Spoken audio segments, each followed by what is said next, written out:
ਉਹ ਗੱਭਰੂ ਜਿਨ੍ਹਾਂ ਨੂੰ ਨਸ਼ੇੜੀ ਕਿਹਾ ਗਿਆ, ਜਿਨ੍ਹਾਂ ਨੂੰ ਨਸ਼ੇਬਾਜ਼, ਜਿਨ੍ਹਾਂ ਨੂੰ ਲਫੰਟਰ ਕਿਹਾ ਜਾਂਦਾ ਸੀ, ਜਾ ਕੇ ਵੇਖੋ ਸਵੇਰੇ 4:30 ਵਜੇ ਝਾੜੂ ਫੜ ਕੇ ਲੱਗੇ ਹੁੰਦੇ ਉੱਥੇ ਸੇਵਾ ਕਰਨ।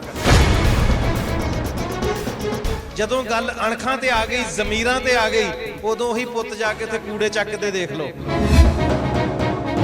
ਕਿਸੇ ਨੂੰ ਘਰ ਕੋਈ ਜੰਮ ਪਿਆ, ਕੋਈ ਮਰ ਗਿਆ, ਕਿਸੇ ਨੇ ਆਪਣੇ ਪੋਤੇ ਦਾ ਮੂੰਹ ਦੇਖਣੋਂ ਰਹਿ ਗਿਆ ਵੀ ਜਦੋਂ ਜਿੱਤ ਕੇ ਜਾਵਾਂਗੇ ਉਦੋਂ ਹੀ ਵੇਖਾਂਗੇ।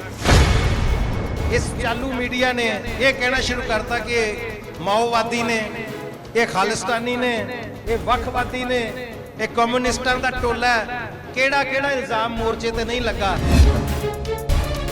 ਔਰ ਜਿਨ੍ਹਾਂ ਦੀ ਡਿਊਟੀ ਲੱਗੀ ਹੈ ਤੁਹਾਨੂੰ ਕੁੱਟਣ ਮਾਰਨ ਤੇ ਵੀ, ਤੁਹਾਡੇ ਮੋਰਚੇ ਨੂੰ ਤਹਿਸ ਨਹਿਸ ਕਰਨ ਤੇ ਵੀ, ਉਹਨਾਂ ਨੂੰ ਵੀ ਹੱਥ ਜੋੜੇ ਜਾਂਦੇ ਵੀ ਆ ਕੇ ਲੰਗਰ ਛਕ ਲਓ। ਵਾਹਿਗੁਰੂ ਜੀ ਕਾ ਖਾਲਸਾ, ਵਾਹਿਗੁਰੂ ਜੀ ਕੀ ਫਤਿਹ। ਮੈਂ ਕੋਟਨ ਕੋਟ ਧੰਨਵਾਦ ਕਰਦਾ ਆਪਣੇ ਪਰਮ ਮਿੱਤਰ ਸਰਦਾਰ ਮਿਹਰਬਾਨ ਸਿੰਘ ਸੰਘਾ ਜੀ ਔਰ ਬਲਜੀਤ ਸਿੰਘ ਸੰਘਾ ਜੀ, ਜਿਨ੍ਹਾਂ ਨੇ ਅੱਜ ਮੈਨੂੰ ਇਹ ਮੌਕਾ ਦਿੱਤਾ ਹੈ ਕਿ ਮੈਂ ਇੱਥੇ ਹਾਜ਼ਰੀ ਭਰ ਸਕਾਂ।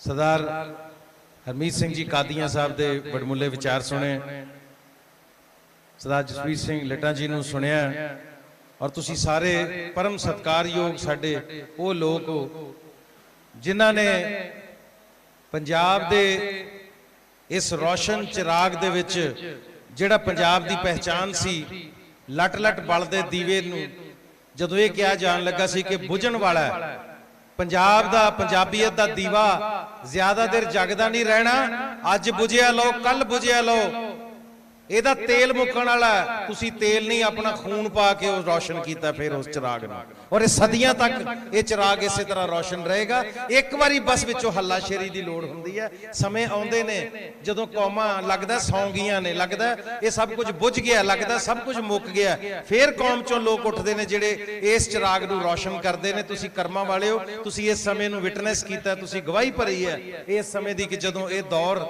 ਤੁਹਾਡੇ ਸਮਿਆਂ 'ਚ ਆਇਆ ਔਰ ਤੁਸੀਂ ਆਪਣੀ ਜਾਨਾਂ ਦੀ ਪਰਵਾਹ ਨਾ ਕਰਕੇ ਵੀ ਤੁਸੀਂ ਆਪਣਾ ਸਭ ਕੁਝ ਕੁਰਬਾਨ ਕਰਕੇ ਤਨ, ਮਨ ਤੇ ਧਨ, ਇਹ ਤਿੰਨੇ ਚੀਜ਼ਾਂ ਉਸ ਮੋਰਚੇ 'ਚ ਲੱਗੀਆਂ। ਜਾ ਕੇ ਦੇਖਣੀਆਂ, ਦੇਖ ਲਓ ਜਿਹੜਾ ਅਜੇ ਤੱਕ ਨਹੀਂ ਗਿਆ। ਤਨਦੇਹੀ ਨਾਲ ਸੇਵਾ ਉਹ ਲੋਕ ਕਰ ਰਹੇ ਨੇ ਜਿਹੜੇ 7.5 ਮਹੀਨੇ ਹੋ ਗਏ ਵਾਪਸ ਹੀ ਨਹੀਂ ਮੁੜੇ ਅਜੇ ਤੱਕ, ਉੱਥੋਂ ਆਏ ਨਹੀਂ। ਕਿਸੇ ਨੂੰ ਘਰ ਕੋਈ ਜੰਮ ਪਿਆ, ਕੋਈ ਮਰ ਗਿਆ, ਕਿਸੇ ਨੇ ਆਪਣੇ ਪੋਤੇ ਦਾ ਮੂੰਹ ਦੇਖਣੋਂ ਰਹਿ ਗਿਆ ਵੀ ਜਦੋਂ ਜਿੱਤ ਕੇ ਜਾਵਾਂਗੇ ਉਦੋਂ ਹੀ ਵੇਖਾਂਗੇ, ਤੇ ਕਿਸੇ ਦੇ ਘਰੋਂ ਕੋਈ ਜੀ ਚਲਾ ਗਿਆ ਤੇ ਉੱਥੇ ਕਹਿੰਦਾ ਕੋਈ ਨਹੀਂ, ਮੇਰੇ ਵੱਲੋਂ ਮੱਥਾ ਟੇਕ ਕੇ ਸੰਸਕਾਰ ਕਰ ਦਿਓ, ਸਮਝੋ ਮੈਂ ਉੱਥੇ ਹੀ ਆ। ਇਹ ਹੁੰਦੀ ਤਨ ਨਾਲ ਸੇਵਾ।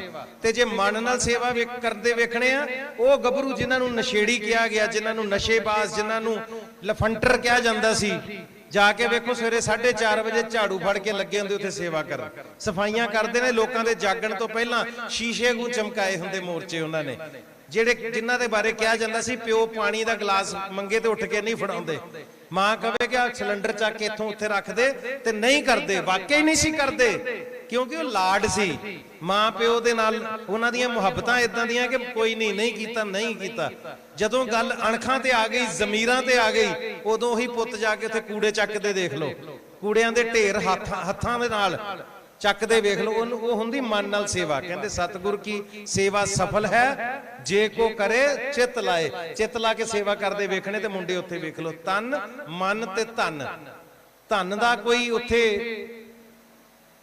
ਪਤਾ ਹੀ ਨਹੀਂ ਕਿਹੜਾ ਸੋਰਸ ਹੈ, ਪਤਾ ਹੀ ਨਹੀਂ ਕਿੱਥੋਂ ਕਿੱਦਾਂ ਆਉਂਦਾ, ਪਰ ਗੁਰੂ ਕਾ ਲੰਗਰ ਅਟੁੱਟ ਵਰਤ ਰਿਹਾ, ਆਵਾਜ਼ਾਂ ਮਾਰ ਮਾਰ ਕੇ, ਸਿਰਫ ਆਪਣਿਆਂ ਨੂੰ ਨਹੀਂ, ਲੰਘਦੇ ਜਾਂਦੇ ਬਗਾਨਿਆਂ ਨੂੰ। ਔਰ ਜਿਨ੍ਹਾਂ ਦੀ ਡਿਊਟੀ ਲੱਗੀ ਹੈ ਤੁਹਾਨੂੰ ਕੁੱਟਣ ਮਾਰਨ ਤੇ ਵੀ, ਤੁਹਾਡੇ ਮੋਰਚੇ ਨੂੰ ਤਹਿਸ ਨਹਿਸ ਕਰਨ ਤੇ ਵੀ, ਉਹਨਾਂ ਨੂੰ ਵੀ ਹੱਥ ਜੋੜੇ ਜਾਂਦੇ ਵੀ ਆ ਕੇ ਲੰਗਰ ਛਕ ਲਓ। ਸੋ ਇਹ ਹੁੰਦੀ ਹੈ ਤਨ, ਮਨ ਤੇ ਧਨ ਦੇ ਨਾਲ ਸੇਵਾ। ਜੇ ਕਿਸੇ ਨੇ ਵੇਖਣੀ ਉੱਥੇ ਜਾ ਕੇ ਵੇਖ ਲਓ, ਜਿਹੜਾ ਨਹੀਂ ਗਿਆ। ਔਰ ਜਦੋਂ ਮੈਂ ਗੱਲ ਕਰਦਾ, ਸਾਹਮਣੇ ਆ ਤਸਵੀਰਾਂ ਫੜ ਕੇ ਬੈਠੇ ਨੇ ਉਹਨਾਂ ਸ਼ਹੀਦਾਂ ਦੇ ਪਰਿਵਾਰ, ਇਹਨਾਂ ਦਾ ਦਰਦ, ਇਹਨਾਂ ਦੀ ਪੀੜ ਸਿਰਫ ਇਹੀ ਸਮਝ ਸਕਦੇ ਨੇ। ਪਰ ਇੱਕ ਗੱਲ ਜ਼ਰੂਰ ਕਵਾਂਗਾ, ਮੇਰੀਓ ਭੈਣੋ, ਮੇਰੇ ਵੀਰੋ, ਜਿਨ੍ਹਾਂ ਨੇ ਇਹ ਮਾਰ ਚੱਲੀ ਹੈ, ਕਿ ਗੁਰੂ ਨਾਨਕ ਸਾਹਿਬ ਭਗਤੀ ਰਸ ਦੇ ਰਚੈਤਾ ਸੀ। ਭਗਤੀ ਰਸ ਵਿੱਚ ਲਿਖਿਆ ਉਹਨਾਂ ਨੇ ਜਿੰਨਾ ਵੀ ਲਿਖਿਆ, पर जिथे अणख की गल आउंदी सी ना उथे उन्होंने भी सानू उपदेश दिता सी कि जो तो प्रेम खिलन का चाओ सिर धर तली गली मोरी आओ। उन्होंने भी सिर तली ते रखन दा उपदेश दिता सी कि जो तो प्रेम खिलन का चाओ सिर धर तली गली मोरी आओ। इत मार्ग पैर धरीजै सिर दीजै कान ना कीजै। आ दिते आ सिर। ये लोगों को लगता सी शायद गल्लां बड़ियां, ये गुरबाणी सुन के उठ जाते हैं, इन्हों अर्थ नहीं पता। अर्थ तुहाडे सामने बैठे है और मैं बेनती करांगा फिक्र ना करियो, तुर सारिਆਂ ने जाना। पता नहीं इत्थों उठदे बाहर जांदे किने घर पहुंचना कि नहीं। और कहंदे सियाणे कह गए भी घड़े ते हथ रख के पानी ना पीओ। तुहानू किने कहा भी अगला गिलास पीना तुसीं? असीं घड़े ते हथ रख लैने पानी पीण लगे भी होर पाउणा अजे। तुहानू की पता तुसीं पाउणा कि नहीं पाउणा अगला गिलास? तुर सारिਆਂ ने जाना, सदीवी कोई नहीं, स्थिर कोई नहीं। पर एक गल याद रखियो, मेरे वर्गिਆਂ ਦੇ चले जाण तो बाद घर ਦੇ ਅੱਗੋਂ गेट तो तख्ती ਲੱਥ ਜਾਂਦੀ, मुंडे ਦੀ ਲੱਗ ਜਾਂਦੀ ਹੈ। ਉਹਦੇ ਮੁੰਡੇ ਨੇ ਉਹਦੀ ਤਖਤੀ ਲਾ ਕੇ घर ਦੇ गेट ਤੇ ਆਪਣਾ ਨਾਮ ਲਿਖ ਲੈਣਾ। ਇਹਨਾਂ ਯੋਧਿਆਂ ਦੇ ਪਿੰਡਾਂ ਦੇ गेट ਤੇ ਨਾਮ ਲਿਖੇ ਹੋਣਗੇ ਵੀ ਪਿੰਡ ਕਿਹਨਾਂ ਨੂੰ ਬਿਲੋਂਗ ਕਰਦਾ, ਇਹ ਕਿਹਨਾਂ ਦਾ ਪਿੰਡ ਹੈ। ਇਹ ਗੱਲ ਯਾਦ ਰੱਖਿਓ। ਜੀ ਤਾਂ ਨਹੀਂ ਮੋੜੇ ਜਾਂਦੇ ਜਿਹੜੇ ਤੁਰ ਜਾਂਦੇ ਨੇ ਸਾਡੇ ਕੋਲੋਂ, पर देखने वाली गल है कि सानू दे के की गए ने। और कोई संघर्ष कुर्बानियां तो बिना अज तक सर नहीं होया। बंदा बहादुर साहब का जिक्र हुणे मंच तो कीता सी, कादियां साहब ने भी, उन्होंने भी जे छोटे साहिबजादियां लई एडी वड्डी लड़ाई लड़ी, उन्हां दी शहादत का बदला लिया ते जान ते उन्हां नूं भी देनी पई। उन्हां दे 7 साल के बच्चे की भी जान गई सी। सो ये संघर्ष लड़ाइयां दूर रह के नहीं लड़े जाते, शीशे के कमरे च बंद हो के नहीं लड़ाइयां वेखियां जांदियां, नितरना पैंदा, विच जाना पैंदा। सो मैं बेनती ये करांगा कि तुसीं अज 7.5 महीने तो उत्थे मोर्चा लाया, उस तो 2-2.5 महीने पहला इत्थे चलदा सी। जिहड़ा तुहाडा मोर्चा पंजाब दा कामयाब नहीं ना होया, ये बहुत चंगी गल होगी। ये पंजाब दे नहीं हिंदुस्तान दे फायदे च गल होगी। जे तुहाडा मोर्चा पंजाब च बैठियां दा फतेह हो जांदा ना, मंगां ही 2 सी, MSP लागू कर दिओ ते कोर्ट च जाण दा अधिकार दे दिओ। जे मन्नियां जांदियां गल इत्थे ही मुक जानी सी। और एडियां वड्डियां लड़ाइयां दे विच जाके लोकां नूं पता लगा भी उन्हां कानूनां दे विच किसानी दे खिलाफ है की है। ये पढ़ाई नहीं सी होनी, ये लोकां तक गल ही नहीं सी पहुंचनी। हौली हौली पता लगना सी जदों कैंसर अंदरों अंदर ही फैलना सी। और एक गल याद रखियो, लड़ाई तुसीं अपने लिए नहीं लड़ रहे, हिंदुस्तान लिए भी नहीं लड़ रहे। हुणे जिद्दां जिक्र होया सी मंच तो कि न्यूजीलैंड दे विच भी अजे किसान सड़कां ते आ गया। एक वर्ल्ड वाइड पूरे संसार नूं घेरिया जा रहा है। संसार दे किसान नूं बंधुआ मजदूर बनाउण दी कोशिश की जा रही है। एक बहुत वड्डी प्लैनिंग है इहदे पिछे कि अज जदों एक मिसाल देना तुहानूं, जदों दुनिया च कोरोना च सब कुछ बंद हो गया सी, साडियां फिल्मां भी बंद हो गई, बसां ट्रेनां जहाज चलने भी बंद हो गए, दुनिया भर का सारा कारोबार ठप हो गया, पेट्रोल पंपां ते कोई तेल पवाउण नहीं आ रहा। जदों मोबाइल विकणे बंद हो गए, गड्डियां विकणियां बंद हो गई,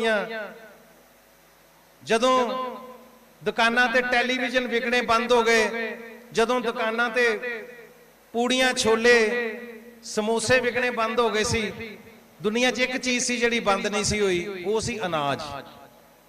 अनाज तो बिना कोई दुनिया नहीं चलती। सरकार नूं भी कहना पैंदा सी भी दुकान तो जाके राशन लिया सकते हो। ये जिहड़ा वर्ल्ड वाइड कॉरपोरेट उहदे दिमाग च एक गल बैठी हुई है कि संसार च कोई बिजनेस है जिहड़ा सदाबहार है और पूरे संसार च वो है राशन। वो चाहते हैं कि राशन का उत्पादन अपने कब्जे च कर लो। ये दुनिया का सब तो बड़ा बिजनेस है। किसान ने कदे नूं बिजनेस समझ के नहीं किया। अज जिहड़ा गरीब किसान भी इत्थे बैठा है ना, वो गुरबत दा मारिया अपने ट्रैक्टर नूं छड्डो स्कूटर की किश्त देने तो भी आवा जा रहा है। पर जे उहदी जमीन का हिसाब ला के वेख लो, कोई करोड़ 1.5 करोड़ की जमीन हैगी है उहदी। जे 4 किले भी है ना, पता लगता 35 लाख नूं किला है, पर उन्होंने कदे एहसास ही नहीं हुंदा कि मैं करोड़पति हाँ, क्योंकि उहदी जमीन वेचण वास्ते नहीं है। उन्हें नहीं सोचा कि जे मैं वेच दांगा मैनूं करोड़ रुपया आ जाएगा, 1.5 करोड़ आ जाएगा तो मैं कोई हट्टी पा लेना। ਉਹਦੇ ਵਾਸਤੇ ਵੇਚਣ ਵਾਲੀ ਚੀਜ਼ ਨਹੀਂ ਹੈ। ਇਦਾਂ ਹੀ ਅਨਾਜ ਵੀ ਉਹਦੇ ਲਈ ਵਪਾਰ ਦੀ ਚੀਜ਼ ਨਹੀਂ ਹੈ ਕਿ ਮੈਂ ਇਹਦਾ ਵਪਾਰ ਕਰਨਾ ਹੈ। ਉਹਦੇ ਲਈ ਇਹ ਪੈਦਾਵਾਰ ਹੈ ਜਿਹਦੇ ਨਾਲ ਦੁਨੀਆ ਚੱਲਦੀ ਹੈ। ਹਾਂ, ਇਹ ਵੱਖਰੀ ਗੱਲ ਹੈ ਕਿ ਜੇ ਅਨਾਜ ਪੈਦਾ ਕਰਦਾ ਉਹੀ ਉਹਦਾ ਸੋਰਸ ਆਫ ਇਨਕਮ ਹੈ, ਉਹਨੂੰ ਅਨਾਜ ਦੇ ਪੈਸੇ ਮਿਲਣੇ ਚਾਹੀਦੇ ਨੇ। ਇਹੀ ਲੜਾਈ ਹੈ ਨਾ ਕਿ ਜੋ ਮੈਂ ਪੈਦਾ ਕਰਦਾ ਜਿੰਨਾ ਮੇਰਾ ਹੱਕ ਹੈ। ਪਹਿਲੀ ਗੱਲ ਤੇ ਸਾਡੇ ਵਾਸਤੇ ਬਹੁਤ, ਸੰਸਾਰ ਸਾਰੇ ਵਾਸਤੇ ਸ਼ਰਮ ਵਾਲੀ ਗੱਲ ਹੈ ਕਿ ਅਸੀਂ ਇੱਥੇ ਬਾਹਰ ਮੂੰਗਫਲੀ ਵਾਲਾ ਮੂੰਗਫਲੀ ਲਾ ਕੇ ਬੈਠਾ ਹੁੰਦਾ ਨਾ, ਉਹਨੂੰ ਕਹਿੰਦੇ ਮੂੰਗਫਲੀ ਦਾ ਕੀ ਰੇਟ ਹੈ, ਉਹ ਕਹਿੰਦਾ 50 ਰੁਪਏ ਕਿਲੋ, ਮੈਂ ਕਹਿੰਦਾ 40 ਰੁਪਏ ਦੀ, ਕਹਿੰਦਾ ਹੈ ਨਹੀਂ, ਚਲੋ ਅੱਗੇ। ਗਾਜਰਾਂ ਵਾਲੇ ਨੂੰ ਵੀ ਜੇ ਗਾਜਰਾਂ ਨਹੀਂ ਰੇਟ ਸਹੀ ਲੱਗਦਾ, ਮੁਰੱਬੇ ਵਾਲੇ ਕੇ ਚਲੇ ਜਾਓ, ਮੁਰੱਬਾ ਉਹ ਕਹਿੰਦਾ ਜੀ 150 ਰੁਪਏ ਕਿਲੋ, ਤੁਸੀਂ ਕਹਿੰਦੇ 130 ਦਾ, ਕਹਿੰਦਾ ਹੈ ਨਹੀਂ, ਅੱਗੇ ਚਲੋ। ਦੁਨੀਆ ਦੀ ਕੋਈ ਚੀਜ਼ ਹੈ, ਹਰ ਬੰਦਾ ਆਪਣੀ ਚੀਜ਼ ਦਾ ਰੇਟ ਦੱਸਦਾ, ਪਰ ਇੱਕ ਕਿਸਾਨ ਹੈ ਵਿਚਾਰਾ 6 ਮਹੀਨੇ ਦੀ ਮਿਹਨਤ ਆਪਣੀ ਫਸਲ ਤੇ ਲਾ ਕੇ ਮੰਡੀ 'ਚ ਜਾ ਕੇ ਆਪਣੇ ਪੈਦਾਵਾਰ ਸੁੱਟ ਕੇ ਲੋਕਾਂ ਦੇ ਮੂੰਹ ਵੱਲ ਦੇਖਦਾ ਕੀ ਰੇਟ ਲਾਉਣਾ ਜੀ ਇਹਦਾ, ਜਿਹਦੇ ਬਿਨਾ ਤੁਸੀਂ ਦੁਨੀਆ ਤੇ 4 ਦਿਨ ਜਿਉਂਦੇ ਨਹੀਂ ਰਹਿ ਸਕਦੇ। ਉਹ ਚੀਜ਼ ਆਪਣੀ ਥੱਲੇ ਜ਼ਮੀਨ ਤੇ ਸੁੱਟ ਕੇ ਵਿਚਾਰਾ ਰੇਟ ਪੁੱਛਦਾ ਹੁੰਦਾ, ਇਹਦਾ ਕੋਈ ਰੇਟ ਲਾ ਦਿਓ ਆ ਕੇ, ਜਦ ਕਿ ਦੁਨੀਆ ਦਾ ਹਰ ਬੰਦਾ ਆਪਣੀ ਚੀਜ਼ ਦਾ ਆਪ ਰੇਟ ਤੈਅ ਕਰਦਾ। ਤੇ ਜੇ ਇਸ ਹਿੰਦੁਸਤਾਨ ਦੇ ਵਿੱਚ, ਭਾਰਤ ਦੇ ਵਿੱਚ, ਇੰਡੀਆ ਦੇ ਵਿੱਚ ਲਾਲ ਬਹਾਦਰ ਸ਼ਾਸਤਰੀ ਹੁਣਾਂ ਦੇ ਟਾਈਮ ਤੇ ਇੱਕ ਕਿਸਾਨੀ ਨੂੰ ਜੀਵਿਤ ਕਰਨ ਵਾਸਤੇ, ਕਿਸਾਨੀ ਨੂੰ ਪ੍ਰਫੁੱਲਤ ਕਰਨ ਵਾਸਤੇ ਅਗਰ ਇੱਕ ਕਾਨੂੰਨ ਲੈ ਹੀ ਆਉਂਦਾ ਸੀ, MSP, ਇੱਕ ਟਾਈਮ ਆ ਗਿਆ ਸੀ, ਸਾਡੇ ਨੌਜਵਾਨ ਬੱਚਿਆਂ ਨੂੰ ਨਹੀਂ ਪਤਾ ਹੋਣਾ, ਜਦੋਂ ਅਸੀਂ ਮਾਣ ਕਰਦੇ ਹਾਂ ਕਿ ਅਸੀਂ ਕਣਕ ਦੀ ਪੈਦਾਵਾਰ ਸਭ ਤੋਂ ਵੱਧ ਕਰਦੇ ਹਾਂ, ਇੱਕ ਟਾਈਮ ਸੀ ਜਦੋਂ ਕਣਕ ਵੀ ਅਮਰੀਕਾ ਤੋਂ ਮੰਗਾਈ ਜਾਂਦੀ ਸੀ।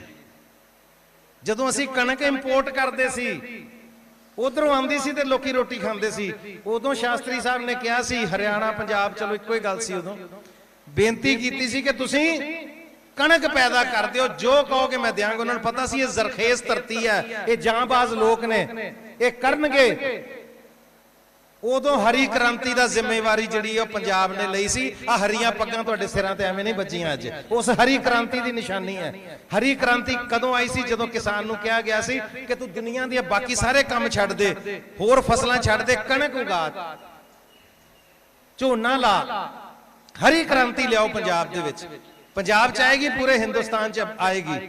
ਤੇ ਜੇ ਕਿਸਾਨ ਨੇ ਉਦੋਂ ਸਾਰਾ ਕੁਝ ਛੱਡ ਕੇ ਆਪਣੇ ਆਪ ਨੂੰ ਡੈਡੀਕੇਟ ਕਰਤਾ ਕਣਕ ਤੇ ਝੋਨੇ ਤੇ, ਜਦੋਂ ਅੱਜ ਅਸੀਂ ਪ੍ਰਫੁੱਲਤ ਹੋ ਗਏ, ਜਦੋਂ ਦੇਸ਼ ਅੱਜ ਰੌਸ਼ਨ ਹੋ ਗਿਆ, ਜਦੋਂ ਦੇਸ਼ ਤਰੱਕੀ ਕਰ ਗਿਆ, ਅੱਜ ਕਿਸਾਨ ਨੂੰ ਕਹੀਏ ਕੋਈ MSP ਨਹੀਂ, ਉਹ ਵਿਚਾਰਾ ਕਿੱਥੇ ਜਾਵੇ? ਉਹਦੀਆਂ ਤੀਜੀ ਪੁਸ਼ਤ ਜਿਹੜੀ ਇਸ ਚੱਕਰਵਾਤ 'ਚ ਫਸੀ ਹੋਈ ਹੈ, ਜਿਹੜੀ ਇਹੀ ਫਸਲਾਂ ਬੀਜ ਕੇ ਅੱਜ ਤੱਕ ਇੱਥੇ ਤੱਕ ਪਹੁੰਚੀ ਹੈ, ਉਹਨੇ ਆਪਣੇ ਬੱਚਿਆਂ ਨੂੰ ਹੋਰ ਕਿਸੇ ਪਾਸੇ ਜਿਹੜੇ ਬਜ਼ੁਰਗ ਬੈਠੇ ਨੇ, ਇਹਨਾਂ ਦੇ ਬਜ਼ੁਰਗਾਂ ਨੇ ਰੋਕਿਆ ਹੁੰਦਾ ਵੀ ਆਪਾਂ ਨਹੀਂ ਕਣਕ ਲਾਉਣੀ, ਪੁੱਤ ਆਹ ਕੰਮ ਕਰ ਲਓ, ਉਹ ਕਰ ਲਓ, ਇਹ ਨਾ ਲਾਉਂਦੇ।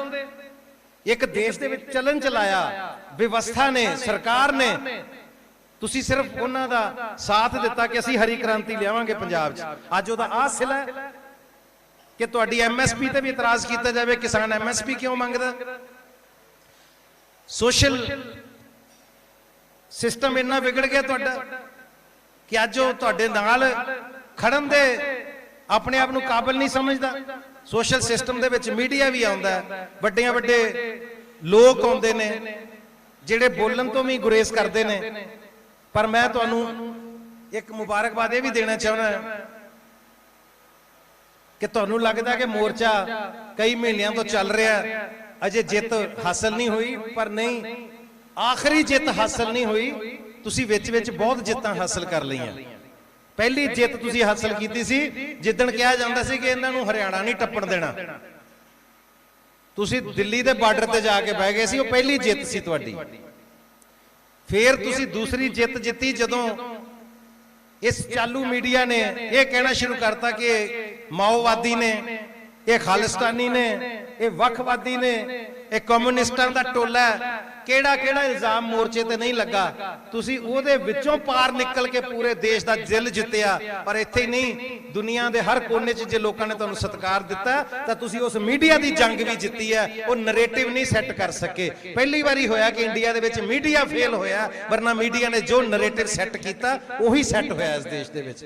ਅੱਜ ਤੁਸੀਂ ਮੀਡੀਆ ਤੇ ਵੀ ਜਿੱਤ ਹਾਸਲ ਕੀਤੀ ਹੈ ਔਰ ਅੱਜ ਉਸ ਸਿਚੁਏਸ਼ਨ ਆ ਗਈ ਹੈ ਕਿ ਤੁਹਾਨੂੰ ਬੁਰਾ ਤਾਂ ਨਹੀਂ ਬਣਾ ਸਕੇ, ਉਹਨਾਂ ਨੇ ਤੁਹਾਨੂੰ ਕਵਰ ਕਰਨਾ ਹੀ ਬੰਦ ਕਰਤਾ ਵੀ ਜਾਓ ਹੀ ਨਾ ਉੱਥੇ, ਕਿਉਂਕਿ ਬੁਰਾ ਨਹੀਂ ਸਾਬਤ ਕਰ ਸਕੇ ਤੇ ਅੱਛਾਈ ਵੀ ਸਾਹਮਣੇ ਨਾ ਆਵੇ।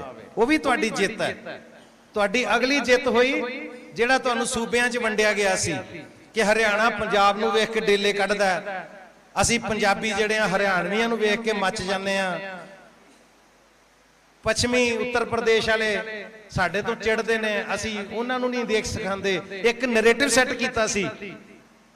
ਅੱਜ ਬਾਰਡਰਾਂ ਤੇ ਜਾ ਕੇ ਵੇਖੋ, ਇੱਕ ਇੱਕ ਟੈਂਟ ਦੇ ਵਿੱਚ ਸਾਰੇ ਰਲ ਕੇ ਸੌਂਦੇ ਨੇ, ਹਰਿਆਣਵੀ ਦੇ ਨਾਲ ਪੰਜਾਬੀ ਸੁੱਤਾ, ਉਹਦੇ ਅੱਗੇ ਯੂਪੀ ਵਾਲਾ ਪਿਆ ਹੁੰਦਾ। ਉਹ ਆਪਣੇ ਆਪਣੇ ਪੋਣੇ 'ਚ ਖੋਲ ਖੋਲ ਕੇ ਰੋਟੀਆਂ ਇੱਕ ਦੂਜੇ ਨਾਲ ਸ਼ੇਅਰ ਕਰੀ ਜਾਂਦੇ ਨੇ। ਇੱਕ ਜਣਾ ਲੰਗਰ ਲੈ ਕੇ ਆਉਂਦਾ, ਕਿਤੋਂ ਸਾਰਿਆਂ ਨੂੰ ਉਹੀ ਖੀਰ ਖਵਾਈ ਜਾਂਦਾ, ਉਹਦੇ ਬਾਟੇ 'ਚੋਂ ਹੱਥ ਨਾਲ ਹੀ ਖਾਈ ਜਾਂਦੇ ਨੇ। ਤੁਸੀਂ ਏਕਤਾ ਜਿੱਤ ਲਈ, ਇਹ ਤੁਹਾਡੀ ਅਗਲੀ ਜਿੱਤ ਹੈ। ਇਹਨੂੰ ਕਹਿੰਦੇ ਨੈਸ਼ਨਲ ਇੰਟੈਗ੍ਰੇਸ਼ਨ। ਰਾਸ਼ਟਰੀ ਏਕਤਾ ਦੇਖਣੀ ਆ, ਮੋਰਚੇ ਤੇ ਜਾ ਕੇ ਦੇਖੋ, ਗੱਲਾਂ ਨਾਲ ਨਹੀਂ ਰਾਸ਼ਟਰੀ ਏਕਤਾ ਬਣਦੀ। ਉਸ ਤੋਂ ਅਗਲੀ ਜਿੱਤ ਜਦੋਂ ਇਹ ਕਿਹਾ ਗਿਆ ਕਿ ਕੋਈ ਨਹੀਂ, ਇਹਨਾਂ ਨੂੰ ਬੈਠੇ ਰਹਿਣ ਤੋਂ, ਠੰਡ ਆ ਲੈਣ ਦੋ, ਜੇ ਸਾਰੇ ਖਿਸਕ ਨਾ ਗਏ ਤਾਂ ਗੱਲ ਕਰਿਓ। ਤੁਸੀਂ ਇੰਨੀ ਦ੍ਰਿੜਤਾ ਨਾਲ ਉੱਥੇ, ਏਡੇ ਨਿਸ਼ਚੇ ਨਾਲ ਉੱਥੇ ਬੈਠੇ ਕਿ ਤੁਸੀਂ ਤਾਂ ਕੀ ਖਿਸਕਣਾ ਸੀ, ਠੰਡ ਹੀ ਖਿਸਕ ਗਈ ਕਿਸੇ ਪਾਸੇ, ਵੀ ਇਹ ਨਹੀਂ ਮੰਨਦੇ। ਉਸ ਤੋਂ ਬਾਅਦ ਕਹਿੰਦੇ ਚਲੋ ਠੰਡ ਤਾਂ ਝੱਲ ਗਏ, ਅੱਗ ਬਾਲ ਕੇ। ਆ ਗਰਮੀ 'ਚ ਦੇਖਿਓ, ਜਦੋਂ ਕਹਿੰਦੇ ਨਾ ਹਾੜ ਦੇ ਮਹੀਨੇ ਜੱਟ ਸਾਧ ਹੋ ਜਾਂਦਾ, ਕਹਿੰਦੇ ਫੇਰ ਵੇਖਿਓ ਭੱਜਦੇ ਘਰਾਂ ਨੂੰ। ਤੇ ਗਰਮੀ ਦੇ ਮਹੀਨੇ ਦੇ ਵਿੱਚ ਤੰਬੂਆਂ ਨੂੰ ਅੱਗ ਲਾ ਲਾ ਕੇ ਵੇਖ ਲਈ, ਉੱਥੋਂ ਦੇ ਅੱਗ 'ਚੋਂ ਕੋਈ ਨਹੀਂ ਭੱਜਿਆ, ਗਰਮੀ 'ਚੋਂ ਕਿਹੜਾ ਭੱਜਦਾ। ਤੁਸੀਂ ਗਰਮੀ ਵੀ ਜਿੱਤੀ ਹੈ, ਤੁਸੀਂ ਠੰਡ ਜਿੱਤੀ, ਗਰਮੀ ਜਿੱਤੀ, ਤੁਸੀਂ ਬਾਰਿਸ਼ਾਂ ਜਿੱਤੀਆਂ, ਹੜ੍ਹ ਵੀ ਆਏ, ਤੁਹਾਡੇ ਤੰਬੂਆਂ 'ਚ ਪਾਣੀ ਵੜ ਗਏ ਗੋਡੇ ਗੋਡੇ, ਤੁਹਾਡੀਆਂ ਤਲਾਈਆਂ, ਖੇਸ, ਕੰਬਲ, ਸਰਾਣੇ ਭਿੱਜੇ ਨੇ, ਪਰ ਕੌਣ ਉੱਥੋਂ ਮੁੜ ਕੇ ਆਇਆ। ਔਰ ਇੱਕ ਬੇਨਤੀ ਕਰਨਾ ਚਾਹਾਂਗਾ ਕਿ 550 ਤੋਂ ਵੱਧ ਸ਼ਹਾਦਤਾਂ ਉੱਥੇ ਹੋ ਚੁੱਕੀਆਂ ਨੇ, ਔਰ ਕੁਝ ਸ਼ਹਾਦਤਾਂ ਐਸੀਆਂ ਹੋਣਗੀਆਂ ਜਿਹੜੀਆਂ ਨੋਟਿਸ ਨਹੀਂ ਹੋਈਆਂ ਹੋਣਗੀਆਂ। ਕੋਈ ਲੋਕ ਘਰ ਜਾ ਕੇ ਲੱਗਾ ਕਿ ਸ਼ਾਇਦ ਕਿਸੇ ਬਿਮਾਰੀ ਨਾਲ ਪੂਰੇ ਹੋ ਗਏ, ਵੀ ਆਇਆਂ ਨੂੰ ਹੁਣ ਤਾਂ ਮਹੀਨਾ ਹੋ ਗਿਆ ਸੀ ਉੱਥੋਂ, ਹੁਣ ਪਰ ਕੀ ਪਤਾ ਵਿਚਾਰਾ ਅੰਦਰੋਂ ਕਿਹੜੀ ਪੇਨ, ਕਿਹੜੀ ਦਰਦ, ਕੀ ਅੰਦਰੋਂ ਲੈ ਕੇ ਆਇਆ ਸੀ, ਜਿਹਨੇ ਮਹੀਨੇ ਬਾਅਦ ਵੀ ਅਟੈਕ ਕੀਤਾ, 1.5 ਮਹੀਨੇ ਬਾਅਦ ਵੀ, 2 ਮਹੀਨੇ ਬਾਅਦ ਵੀ ਕੀਤਾ ਹੋ ਸਕਦਾ। ਪਰ ਜਿਹੜੀਆਂ 550 ਸ਼ਹਾਦਤਾਂ ਸਾਹਮਣੇ ਪ੍ਰਤੱਖ ਨੇ। ਇੱਕ ਹੋਰ ਜੰਗ ਤੁਸੀਂ ਜਿੱਤ ਲਈ, ਜਿੱਦਣ ਕਹਿੰਦੇ ਸੀ ਇਹਨਾਂ ਚੋਂ ਇੱਕ ਅੱਧਾ ਫੁੜਕ ਗਿਆ ਫੇਰ ਭੱਜਣਗੇ। ਅੱਜ 550 ਸ਼ਹਾਦਤਾਂ ਹੋ ਚੁੱਕੀਆਂ, ਉੱਥੇ ਜਾ ਕੇ ਗਿਣ ਕੇ ਦਿਖਾ ਦਿਓ ਜੇ 550 ਬੰਦਾ ਵੀ ਉੱਥੋਂ ਘਟਿਆ ਹੋਵੇ ਤਾਂ। ਉਦੋਂ ਵੱਧ ਉੱਥੇ ਜਾ ਕੇ ਬਹਿ ਜਾਂਦੇ ਆ। ਔਰ ਹੁਣੇ ਜ਼ਿਕਰ ਹੋਇਆ ਸੀ ਇੱਕ ਛੋਟੇ ਜਿਹੇ 13 ਸਾਲ ਦੇ ਬੱਚੇ ਦਾ, ਉਹਦਾ ਮੈਂ ਵੀਡੀਓ ਵੀ ਦੇਖਿਆ, ਨੈਟ ਤੇ ਲੱਭ ਵੀ, ਪੁਲਿਸ ਦੀ ਬੱਸ ਦੇ ਵਿੱਚ ਬੈਠਾ ਇੰਟਰਵਿਊ ਦੇ ਰਿਹਾ ਮੀਡੀਆ ਵਾਲਿਆਂ ਨੂੰ। 13 ਸਾਲ ਦਾ ਬੱਚਾ, ਉਹ ਕਹਿ ਰਿਹਾ ਕਿ ਮੈਨੂੰ ਜੇਲ੍ਹ ਲੈ ਕੇ ਚੱਲੇ ਨੇ, ਮੈਨੂੰ ਚੁੱਕ ਲਿਆ ਇਹਨਾਂ ਨੇ, ਮੈਨੂੰ ਕਿਸੇ ਚੀਜ਼ ਦੀ ਪਰਵਾਹ ਨਹੀਂ, ਪਰ ਜੇ ਮੈਂ ਜੇਲ੍ਹ 'ਚ ਮਰ ਵੀ ਗਿਆ ਤੇ ਸਿੰਘੂ ਬਾਰਡਰ ਦੇ ਕਿਸੇ ਯੂਨੀਅਨ ਦੇ ਨੇਤਾ ਨੂੰ ਕਹਿ ਦਿਓ ਕਿ ਮੈਨੂੰ ਉੱਥੇ ਸਿੰਘੂ ਬਾਰਡਰ ਤੇ ਲੈ ਕੇ ਜਾਵੇ। ਇਹ ਜਜ਼ਬਾ ਕਿੱਦਾਂ ਮਾਰ ਲਓਗੇ ਤੁਸੀਂ? ਸੋ ਮੈਂ ਬੇਨਤੀ ਕਰਨਾ ਚਾਹੁੰਦਾ ਕਿ ਜ਼ਰੂਰ ਇੱਥੇ ਸਰਕਾਰ ਦੇ ਨੁਮਾਇੰਦੇ ਵੀ ਬੈਠੇ ਹੋਣਗੇ, ਇਹ ਵੀ ਲਿਖਾ ਲਓ ਮੇਰੇ ਕੋਲੋਂ, ਹਰ ਥਾਂ ਤੇ ਇਹ ਜ਼ਰੂਰੀ ਹੁੰਦਾ ਹੈ ਕਿ ਉਹ ਵੀ ਆ ਕੇ ਦੇਖਦੇ ਨੇ ਵੀ ਇੱਥੇ ਕੀ ਚੱਲਦਾ ਪਿਆ, ਕੀ। ਸੋ ਮੇਰੀ ਬੇਨਤੀ ਹੈ ਕਿ ਅੱਜ ਸਾਰਾ ਸੰਸਾਰ ਤੁਹਾਨੂੰ ਦੇਖ ਰਿਹਾ, ਔਰ ਇਹ ਇਤਿਹਾਸ ਲਿਖਿਆ ਜਾ ਰਿਹਾ। ਇਤਿਹਾਸ ਨੂੰ, ਆਪਣੇ ਇਤਿਹਾਸ ਨੂੰ ਆਪ ਕਾਲਾ ਨਾ ਕਰੋ, ਕਿਉਂਕਿ ਇਹੋ ਜਿਹੀ ਇਨੋਸੈਂਟ ਕੌਮ, ਫਾਰਮਰ ਤੋਂ ਉੱਪਰ ਕੋਈ ਚੀਜ਼ ਨਹੀਂ। ਔਰ ਜਿੱਥੇ ਜਿੱਥੇ ਇਹ ਮਾਡਲ ਅਜਮਾਏ ਗਏ ਨੇ, ਅੱਜ ਅਮਰੀਕਾ ਦਾ ਕਿਸਾਨ ਖਤਮ ਹੋ ਗਿਆ, ਪੜ੍ਹ ਕੇ ਦੇਖ ਲਿਓ। ਅੱਜ ਹਰ ਦਿਨ ਯੂਕੇ ਦੇ ਵਿੱਚ ਵੀ ਇੱਕ ਕਿਸਾਨ ਖੇਤੀ ਛੱਡ ਰਿਹਾ, ਔਨ ਐਨ ਐਵਰੇਜ, ਕੱਢ ਕੇ ਦੇਖ ਲਓ। ਪਰ ਉਹ ਮੁਲਕ ਕਿਉਂ ਚੱਲਦੇ ਨੇ ਕਿ ਉੱਥੇ ਕੰਪਨਸੇਸ਼ਨ ਬਹੁਤ ਹੈ। ਜੇ ਕਿਸਾਨ ਨੂੰ ਕਿਸਾਨੀ 'ਚ ਘਾਟਾ ਪੈ ਰਿਹਾ, ਉਹ ਘਾਟਾ ਕਿਸਾਨ ਦਾ ਨਹੀਂ, ਉਹ ਸਰਕਾਰ ਦਾ ਘਾਟਾ, ਸਰਕਾਰ ਪੂਰਾ ਕਰਦੀ ਉਹਦਾ ਘਾਟਾ, ਵੀ ਤੂੰ ਖੇਤੀ ਕਰ, ਤੈਨੂੰ ਘਾਟਾ ਨਹੀਂ ਪੈਣ ਦਿੰਦੇ। ਪਰ ਇੱਥੇ ਕਿਸਾਨ ਫਾਹ ਲੈ ਕੇ ਮਰ ਜਾਂਦੇ ਨੇ, ਕਿਸਾਨ ਜ਼ਹਿਰ ਪੀ ਜਾਂਦੇ ਨੇ ਵਿਚਾਰੇ, ਕਿਸੇ ਨੂੰ ਫਿਕਰ ਨਹੀਂ, ਕਿਸੇ ਨੂੰ ਕੋਈ ਫਾਕਾ ਨਹੀਂ, ਪਤਾ ਨਹੀਂ ਕਿਸੇ ਨਾਲ ਕੀ ਬੀਤਦੀ ਪਈ ਹੈ। ਸੋ ਇਹ ਗੁਰੂ ਨਾਨਕ ਦੀ ਧਰਤੀ ਹੈ। ਗੁਰੂ ਨਾਨਕ ਨੇ ਸਿਰਫ, ਬਾਬੇ ਨਾਨਕ ਨੇ, ਮੇਰੇ ਉਸ ਪਿਤਾ ਪਰਮੇਸ਼ਰ ਨੇ ਸਿਰਫ ਸਾਨੂੰ ਕੱਲੀ ਭਗਤੀ ਨਹੀਂ ਸੀ ਦੱਸੀ ਕਿ ਭਗਤੀ ਕਰੀ ਜਾਓ। ਬਾਬੇ ਨੇ ਕਿਹਾ ਸੀ ਨਾਮ ਜਪੋ, ਭਗਤੀ ਨਾਮ ਜਪਣ ਤੱਕ ਸੀਮਤ ਹੈ। ਉਸ ਤੋਂ ਅਗਲੀ ਗੱਲ ਤੇ ਵੀ ਗੌਰ ਕਰੋ, ਉਹਨਾਂ ਕਿਹਾ ਸੀ ਨਾਮ ਜਪੋ, ਕਿਰਤ ਕਰੋ। ਸੋ ਕਿਰਤ ਵੀ ਆਪਾਂ ਕਰਦੇ ਆ, ਕਰਨੀ ਹੈ। ਬਾਬੇ ਨੇ ਆਪ ਕਿੰਨੇ ਸਾਲ ਕਰਤਾਰਪੁਰ ਸਾਹਿਬ ਹਲ ਚਲਾਇਆ ਮੁੜ ਕੇ ਆ ਕੇ। ਸੋ ਸਾਡਾ ਸਭ ਤੋਂ ਪਹਿਲਾ ਕਿਸਾਨ, ਸਰਵੋਤਮ ਕਿਸਾਨ ਬਾਬਾ ਨਾਨਕ ਹੈ, ਜਿਨੇ ਕਿਸਾਨੀ ਸਾਡੀਆਂ ਜੜ੍ਹਾਂ 'ਚ ਬੀਜ ਦਿੱਤੀ। ਅਸੀਂ, ਸਾਡਾ ਖੂਨ ਉਹਨੇ ਕਿਸਾਨੀ ਨਾਲ ਭਰ ਦਿੱਤਾ। ਕਿਰਤ ਕਰੋ, ਨਾਮ ਜਪੋ, ਕਿਰਤ ਕਰੋ, ਵੰਡ ਕੇ ਛਕੋ। ਇਹ ਸਿਧਾਂਤ ਨੇ ਸਾਡੇ। ਸਾਡੇ ਸਿਧਾਂਤਾਂ ਤੋਂ ਕਿਵੇਂ ਭਟਕਾ ਦਿਓਗੇ ਸਾਨੂੰ ਤੁਸੀਂ? ਇਹ ਕੋਈ ਮੋਰਚਾ ਸਿਰਫ ਕਿਸੇ ਇੱਕ ਮੰਗ ਨੂੰ ਲੈ ਕੇ ਥੋੜਾ ਲੱਗਾ, ਇਹ ਸਿਧਾਂਤ ਦੀ ਲੜਾਈ ਹੈ। ਤੇ ਜਿੱਦਣ ਪੰਜਾਬੀਆਂ ਦੇ ਸਿਧਾਂਤ ਮਰ ਗਏ, ਸਿਧਾਂਤ ਤੋਂ ਉੱਠ ਕੇ ਅਸੀਂ ਆ ਗਏ, ਉਸ ਦਿਨ ਪੰਜਾਬੀ ਖਤਮ, ਸਾਰਾ ਕੁਝ ਖਤਮ ਹੈ। ਸਿਧਾਂਤ ਦੇ ਨਾਲ ਹੀ ਜੀ ਰਹੇ ਹਾਂ ਅਸੀਂ, ਔਰ ਇਹ ਸਿਧਾਂਤ ਤੁਹਾਡੇ ਮੇਰੇ ਬਣਾਏ ਨਹੀਂ, ਇਹ ਸਿਧਾਂਤ ਉਸ ਗੁਰੂ ਦੇ ਬਖਸ਼ੇ ਹੋਏ ਨੇ। ਸੋ ਇਹ ਉਹ ਧਰਤੀ ਹੈ ਜਿੱਥੇ ਕਹਿੰਦੇ ਪੋ ਫੁੱਟਦੀ ਚਿੜੀਆਂ ਚੂਕਦੀਆਂ, ਜਿੱਥੇ ਰੋਈਏ ਕੋਇਲਾਂ ਕੂਕਦੀਆਂ, ਜਿੱਥੇ ਸਤਿਗੁਰ ਪੰਜਾਂ ਬਾਣੀਆਂ ਤੇ ਕੁਦਰਤ ਪੰਜਾਂ ਪਾਣੀਆਂ ਦੀ ਰਹਿਮਤ ਕਰਤੀ, ਉਹ ਪੰਜਾਬ ਦੀ ਧਰਤੀ ਜੀ ਮੇਰੀ, ਉਹ ਪੰਜਾਬ ਦੀ ਧਰਤੀ। ਸੋ ਅਖੀਰ ਤੇ ਇੰਨੀ ਬੇਨਤੀ ਕਰਨਾ ਚਾਹਾਂਗਾ ਕਿ ਕਾਦੀਆਂ ਸਾਹਿਬ ਨੇ ਵੀ ਇਸ ਗੱਲ ਦਾ ਫਿਕਰ ਕੀਤਾ ਸੀ ਕਿ ਅੱਗੋਂ ਹੋਰ ਬੜਾ ਕੁਝ ਪਾਈਪਲਾਈਨ 'ਚ ਹੈਗਾ, ਬਿਲਕੁਲ ਹੈਗਾ, ਔਰ ਪੰਜਾਬੀ ਜ਼ਬਾਨ ਨੂੰ ਖਤਮ ਕਰਨ ਲਈ ਵੀ ਉਪਰਾਲੇ ਕੀਤੇ ਜਾਣਗੇ। ਮੈਂ ਤੁਹਾਨੂੰ ਅਸ਼ੋਰ ਕਰਦਾ ਭਾਜੀ, ਬੇਫਿਕਰ ਹੋ ਜਾਓ, ਉਹ ਉਪਰਾਲਾ ਲੰਘ ਚੁੱਕਾ ਹੈ। ਉਹ ਅੱਜ ਤੋਂ ਸਾਲ ਡੇਢ ਸਾਲ ਪਹਿਲਾਂ ਕੋਸ਼ਿਸ਼ ਹੋ ਚੁੱਕੀ ਹੈ, ਜਦੋਂ ਕਿਹਾ ਗਿਆ ਸੀ ਇੱਕ ਦੇਸ਼ ਇੱਕ ਬੋਲੀ, ਇੱਕ one country one nation one language, ਔਰ ਲੋਕਾਂ ਨੇ ਬੁਰੀ ਤਰ੍ਹਾਂ ਡਿਸਕਾਰਡ ਕਰ ਦਿੱਤਾ ਸੀ। ਔਰ ਸਾਊਥ ਵਿੱਚ ਵੀ ਉਹਦਾ ਆਪੋਜੀਸ਼ਨ ਹੋਈ ਸੀ, ਇੱਥੇ ਵੀ ਉਹਨਾਂ ਨੂੰ ਸਮਝ ਆ ਗਈ ਕਿ ਇਹ ਕੰਮ ਨਹੀਂ ਬਣਨਾ। ਉਹਨਾਂ ਨੂੰ ਲੋਕਾਂ ਨੂੰ ਇਹੀ ਨਹੀਂ ਪਤਾ ਲੱਗਾ ਸੀ ਕਿ ਇਹਦਾ ਮਤਲਬ ਕੀ, ਇੱਕ ਭਾਸ਼ਾ ਇੱਕ ਦੇਸ਼ ਇੱਕ ਭਾਸ਼ਾ। ਜੇ ਤਾਂ ਬੋਲਚਾਲ ਦੀ ਭਾਸ਼ਾ ਹੋਵੇ ਕੋਈ ਇਤਰਾਜ਼ ਨਹੀਂ, ਇੱਕ ਦੇਸ਼ 'ਚ ਇੱਕ ਬੋਲਚਾਲ ਦੀ ਕਮਿਊਨੀਕੇਸ਼ਨ ਦੀ ਭਾਸ਼ਾ ਇੱਕ ਹੋ ਸਕਦੀ ਹੈ। ਕਿ ਜੇ ਮੈਂ ਕਰਨਾਟਕਾ 'ਚ ਜਾਵਾਂ, ਮੈਨੂੰ ਕੰਨੜ ਨਹੀਂ ਆਉਂਦੀ, ਉਹਨਾਂ ਨੂੰ ਪੰਜਾਬੀ ਨਹੀਂ ਆਉਂਦੀ, ਕੋਈ ਇੱਕ ਲੈਂਗੁਏਜ ਵਿੱਚ ਹੋਵੇ ਜਿਹਦੇ ਨਾਲ ਅਸੀਂ ਕਮਿਊਨੀਕੇਟ ਕਰ ਸਕੀਏ, ਕੋਈ ਪ੍ਰੋਬਲਮ ਨਹੀਂ। ਪਰ ਜੇ ਤੁਸੀਂ ਕਹੋ ਕਿ ਇੱਕ ਦੇਸ਼ ਦੀ ਇੱਕੋ ਹੀ ਭਾਸ਼ਾ ਹੋਏਗੀ, ਫਿਰ ਉਹਦਾ ਮਤਲਬ ਪਤਾ ਕੀ ਹੈ? ਇੱਕ ਦਿਨ ਆ ਜਾਏਗਾ, ਤੁਹਾਡੇ ਪਟਵਾਰਖਾਨੇ ਜਾਓਗੇ ਨਾ, ਉਹਦੇ ਬਾਹਰ ਪਟਵਾਰੀ ਸੁਰਿੰਦਰ ਸਿੰਘ ਨਹੀਂ ਲਿਖਿਆ ਹੋਏਗਾ, ਉੱਥੇ ਲਿਖਿਆ ਹੋਏਗਾ ਸੁਰਿੰਦਰ ਸਿੰਘ ਲੇਖਾਕਾਰ। ਬਾਹਰ ਥਾਣੇਦਾਰ ਦੇ ਬਾਹਰ ਤਖਤੀ ਥਾਣੇਦਾਰ ਦੀ ਨਹੀਂ ਲੱਗੀ ਹੋਏਗੀ, ਉੱਥੇ ਲਿਖਿਆ ਹੋਏਗਾ ਥਾਣਾ ਪ੍ਰਭਾਰੀ ਬਲਜੀਤ ਸਿੰਘ। ਤੁਹਾਡੇ ਸ਼ਬਦ ਖਤਮ ਹੋ ਜਾਣਗੇ, ਤੁਹਾਡੀ ਭਾਸ਼ਾ ਨੂੰ ਇੱਕ ਇੱਕ ਸ਼ਬਦ ਨੂੰ ਖਤਮ ਕੀਤਾ ਜਾਏਗਾ ਕਿ ਤੁਹਾਡੀਆਂ ਆਉਣ ਵਾਲੀਆਂ ਨਸਲਾਂ ਨੂੰ ਪਤਾ ਹੀ ਨਾ ਹੋਵੇ ਪਟਵਾਰੀ ਕੀ ਹੁੰਦਾ ਸੀ, ਕਾਨੂੰਗੋ ਕੀ ਹੁੰਦਾ ਸੀ।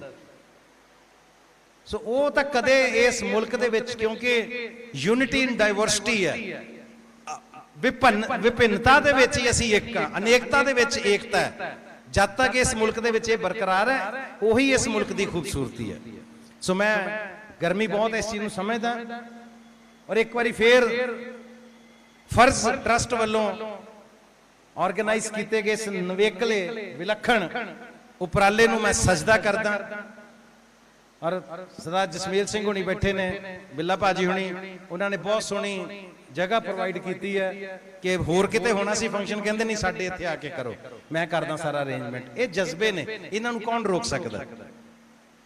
ਸੋ ਬੇਨਤੀ ਹੈ ਕਿ ਇਹਨੂੰ ਸਿਲਸਿਲੇ ਨੂੰ ਅੱਗੇ ਜਾਰੀ ਰੱਖਿਓ, ਸ਼ਹੀਦਾਂ ਨੂੰ ਰੈਕਗਨਾਈਜ਼ ਕਰਦੇ ਰਵਾਂਗੇ, ਇਹਨਾਂ ਨੂੰ ਸਜਦੇ ਕਰਦੇ ਰਵਾਂਗੇ ਤੇ ਜਜ਼ਬਾ ਬੁਲੰਦੀਆਂ ਵੱਲ ਜਾਂਦਾ ਰਹੇਗਾ। ਔਰ ਕਿਸਾਨ ਔਰ ਕਿਸਾਨੀ ਦਿੱਲੀ ਦੀਆਂ ਬਰੂਹਾਂ ਤੋਂ ਉਦੋਂ ਤੱਕ ਉੱਠ ਕੇ ਨਹੀਂ ਆਉਂਦੀ ਜਦ ਤੱਕ ਇਹ ਕਾਲੇ ਕਾਨੂੰਨ ਰੱਦ ਨਹੀਂ ਹੁੰਦੇ। ਔਰ ਇੱਕ ਗੱਲ ਸ਼ਾਇਦ ਤੁਹਾਡੇ ਧਿਆਨ 'ਚ ਨਹੀਂ ਹੈ ਕਿ ਕਾਨੂੰਨ ਹੌਲੀ ਹੌਲੀ ਰੱਦ ਹੋਣੇ ਸ਼ੁਰੂ ਵੀ ਹੋ ਗਏ ਨੇ।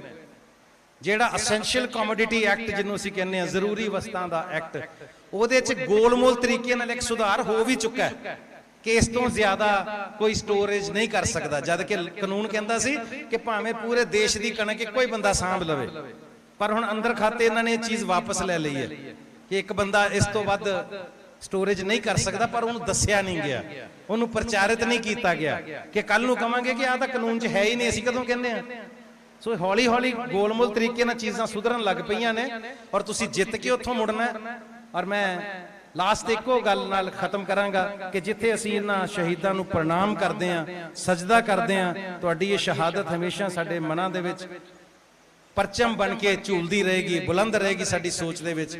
ਉੱਥੇ ਮੈਂ ਨੌਜਵਾਨਾਂ ਨੂੰ ਬੇਨਤੀ ਕਰਦਾ ਕਿ ਆਪਣਾ ਯੋਗਦਾਨ ਜ਼ਰੂਰ ਪਾਓ, ਪਰ ਆਪਣੇ ਸੀਨੀਅਰ ਲੀਡਰਾਂ ਦੇ ਮਗਰ ਚੱਲ ਕੇ ਕਦੇ ਇੱਕ ਕਦਮ ਅੱਗੇ ਚੱਲਣ ਦੀ ਕੋਸ਼ਿਸ਼ ਨਾ ਕਰਿਓ, ਉਹਦੇ 'ਚ ਨੁਕਸਾਨ ਹੋਏਗਾ। ਤੁਹਾਡੇ ਸੰਯੁਕਤ ਮੋਰਚਾ ਦੇ ਲੀਡਰ ਅੱਜ ਪੂਰੇ ਦੇਸ਼ ਨੂੰ, ਇਹ ਸਾਨੂੰ ਕਹਿ ਰਹੇ ਨਾ ਦੇਸ਼ ਵਿਰੋਧੀ ਤਾਕਤਾਂ ਤੇ ਬੈਠੀਆਂ ਨੇ, ਇੱਕ ਦਿਨ ਆਏਗਾ ਦੇਸ਼ ਨੂੰ ਮਾਣ ਹੋਏਗਾ ਜਦੋਂ Guinness book of world record 'ਚ ਨਾਮ ਆਏਗਾ ਭਾਰਤ ਦੇਸ਼ ਦਾ ਕਿ ਸਭ ਤੋਂ ਵੱਡਾ ਸ਼ਾਂਤਮਈ ਅੰਦੋਲਨ ਕਿੱਥੇ ਚੱਲਿਆ ਸੀ। ਕੁਐਸਚਨ ਕੀਤਾ ਜਾਏਗਾ ਦੁਨੀਆ ਦੇ ਮੁਲਕਾਂ ਦੇ ਵਿੱਚ, ਜਦੋਂ ਸਟੂਡੈਂਟਸ ਨੂੰ ਇੱਕੋ ਹੀ ਨਾਂ ਲਿਆ ਜਾਏਗਾ ਜੀ ਹਿੰਦੁਸਤਾਨ ਦੇ ਵਿੱਚ ਕਿੰਨੇ ਕੀਤਾ ਸੀ, ਕਿਸਾਨਾਂ ਨੇ ਕੀਤਾ ਸੀ। ਸੋ ਤੁਸੀਂ ਤਾਂ ਭਾਰਤ ਲਈ ਗੌਰਵ ਪੈਦਾ ਕਰ ਰਹੇ ਹੋ, ਮਾਣ ਪੈਦਾ ਕਰ ਰਹੇ ਹੋ ਭਾਰਤ ਵਾਸਤੇ। ਨੌਜਵਾਨੋ, ਆਪਣੇ ਸੀਨੀਅਰ ਸੰਯੁਕਤ ਮੋਰਚਾ ਦੇ ਲੀਡਰਾਂ ਦੇ ਮਗਰ ਚੱਲਦੇ ਰਹੋ, 2 ਕਦਮ ਉਹਨਾਂ ਤੋਂ ਅੱਗੇ ਹੋਣ ਦੀ ਕੋਸ਼ਿਸ਼ ਨਾ ਕਰਿਓ, ਜਿੱਤ ਤੁਹਾਡੇ ਕਦਮਾਂ 'ਚ ਆ ਕੇ ਡਿੱਗੇਗੀ। ਔਰ ਲਾਸਟ ਇਹੀ ਕਹਾਂਗਾ ਕਿ ਬੇਹਿੰਮਤੇ ਨੇ ਜਿਹੜੇ ਬਹਿ ਕੇ ਸ਼ਿਕਵਾ ਕਰਨ ਮੁਕੱਦਰਾਂ ਦਾ, ਬੇਹਿੰਮਤੇ ਨੇ ਜਿਹੜੇ ਬਹਿ ਕੇ ਸ਼ਿਕਵਾ ਕਰਨ ਮੁਕੱਦਰਾਂ ਦਾ, ਉੱਗਣ ਵਾਲੇ ਉੱਗ ਪੈਂਦੇ ਨੇ ਸੀਨਾ ਪਾੜ ਕੇ ਪੱਥਰਾਂ ਦਾ। ਮੰਜ਼ਿਲ ਦੇ ਬੂਹੇ ਦੇ ਉੱਤੇ ਤਖਤੀ ਲੱਗਦੀ ਉਹਨਾਂ ਦੀ, ਮੰਜ਼ਿਲ ਦੇ ਬੂਹੇ ਦੇ ਉੱਤੇ ਤਖਤੀ ਲੱਗਦੀ ਉਹਨਾਂ ਦੀ। ਘਰੋਂ ਬਣਾ ਕੇ ਤੁਰਦੇ ਜਿਹੜੇ ਨਕਸ਼ਾ ਆਪਣੇ ਸਫ਼ਰਾਂ ਦਾ, ਜਿਹੜੇ ਸੋਚ ਕੇ ਤੁਰਦੇ ਨੇ ਕਿੱਧਰ ਜਾਣਾ, ਕਿਹੜਾ ਮੋੜ ਆਏਗਾ, ਕਿੱਥੋਂ ਕਿਵੇਂ ਮੁੜਨਾ, ਜਿਹੜੇ ਜਾ ਕੇ ਰਾਹ ਪੁੱਛਦੇ ਨੇ ਉਹ ਕਦੇ ਮੰਜ਼ਿਲ ਤੇ ਟਾਈਮ ਸਿਰ ਨਹੀਂ ਪਹੁੰਚਦੇ। ਸੋ ਇਸ ਨਕਸ਼ੇ ਨੂੰ ਫੋਲੋ ਕਰਿਓ, ਇਹਦੇ ਤੇ ਤੁਰਦੇ ਰਹੋ, ਮੰਜ਼ਿਲ ਦੇ ਮੱਥੇ ਦੇ ਉੱਤੇ ਤੁਹਾਡੇ ਨਾਮ ਦੀ ਤਖਤੀ ਜ਼ਰੂਰ ਲੱਗੇਗੀ। ਕਿਸਾਨ ਮਜ਼ਦੂਰ ਏਕਤਾ, ਕਿਸਾਨ ਮਜ਼ਦੂਰ ਏਕਤਾ, ਸੰਯੁਕਤ ਕਿਸਾਨ ਮੋਰਚਾ, ਸੰਯੁਕਤ ਕਿਸਾਨ ਮੋਰਚਾ। ਵਾਹਿਗੁਰੂ ਜੀ ਕਾ ਖਾਲਸਾ, ਵਾਹਿਗੁਰੂ ਜੀ ਕੀ ਫਤਿਹ।